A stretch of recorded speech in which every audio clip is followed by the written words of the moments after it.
अमरापूरकरांच्या मैदानातला quarter फायनलचा फेरा सुटला आणि लढत चालू आहे 7 गाड्यात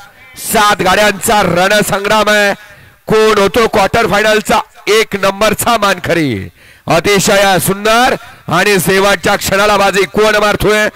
आणि कानानं बाजी मारली